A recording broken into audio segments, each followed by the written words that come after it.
I'll admit I read the unofficial translation before, but I only got like 30 pages into it, and it felt like the translation wasn't right. Like there was a lot of misspellings, misgendering.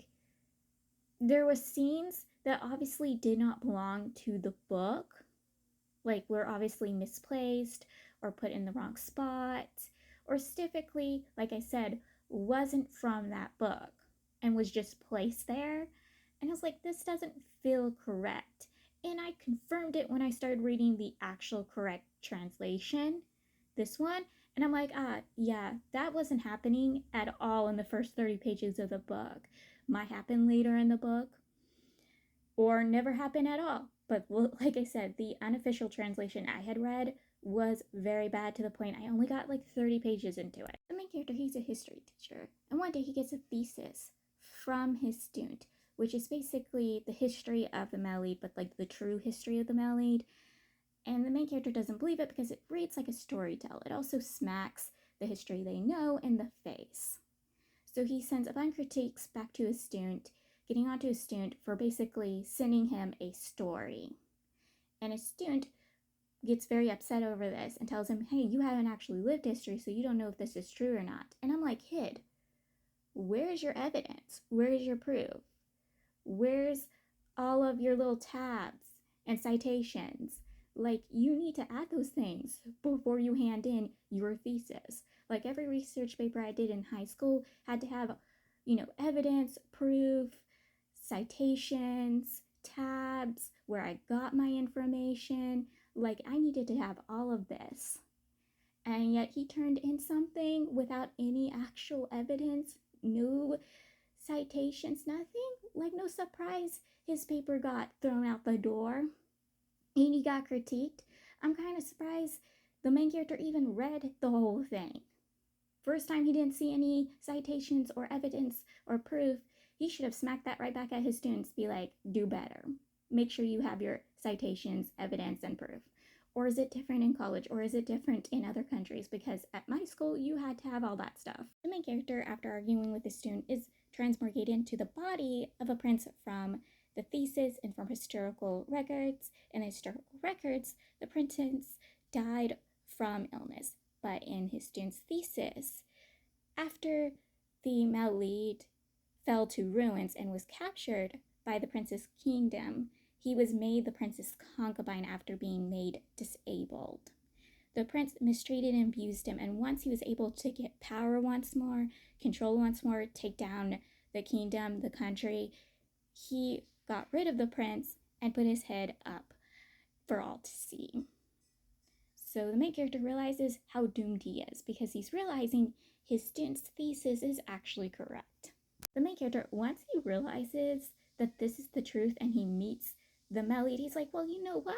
Maybe I can change my fate. Maybe I can make sure that I don't end up the way I did in history. Like, I can, befriend him. I can turn him to my side. Like, I at least can make it where he won't do these horrible things to me. I just need to act Cindery around him, and he does. Every single interaction he has with the Melide just feels like a Cindery. Even the Melide sooner or later picks that up and sees the main character as a sheep in wolf's clothing or rabbit in fox clothing. From the Melide's perspective, from the rumors he heard of the original host, so specifically of the main character, is that the original host used to go around slaughtering, harming others, and he's been doing it since he was a young child. Like, bodies were just coming out of the old palace and coming out of the original host's current palace. And he's like, there has to be some truth to it, and there is truth to those bodies. But he wasn't just abusing, mistreating, and then slaughtering people. No, he was getting rid of spies. People working for his elder brother, the emperor, and his elder brother's uncle, who is the puppeteer of everything. He's just been getting rid of spies. Since there's not much historical records about this prince, the main character doesn't know the connections and relationships to people, so he has to work through that. He has to pick up cues, information, how people treat him, how they react to him. Like, he has to do this to figure out who's on his side and who is not. And he knows a good majority of them is on the Emperor's and the Emperor's puppeteer's side than his. The main character, he finds out that the two concubines in his household are not actually the original host's concubines, but they were his advisors. They just take the position and hide out as concubines so they can work for him. These two advisors informs the main character to continue playing nice with the maid, continue playing a relationship with him, because the reason why they're his concubines is because he's pretending to be gay to keep the emperor and the emperor's uncle off of their back. But they also know they're starting to get suspicious because every time they send a concubine to the household, they have to get rid of the concubine because obviously the concubine is a spy.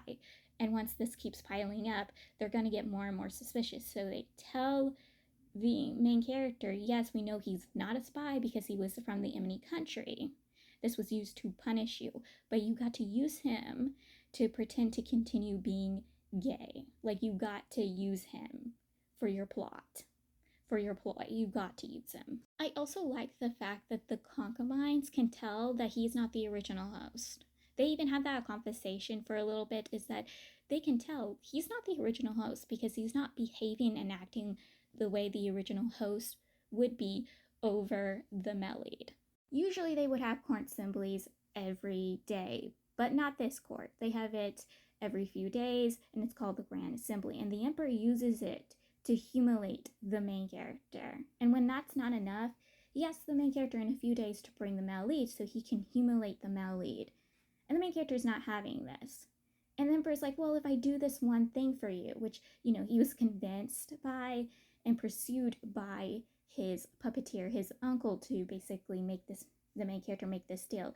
If the main character doesn't have to bring the male lead, the main character has to give up the little power the main character has. Like, the main character and his fraction, they're building something and they're taking money from this building project. And the puppeteer wants that money himself. So he convinces the emperor to make the main character give up this project. And the main character is like, okay, yeah, I'll give it up. I'll give up the project.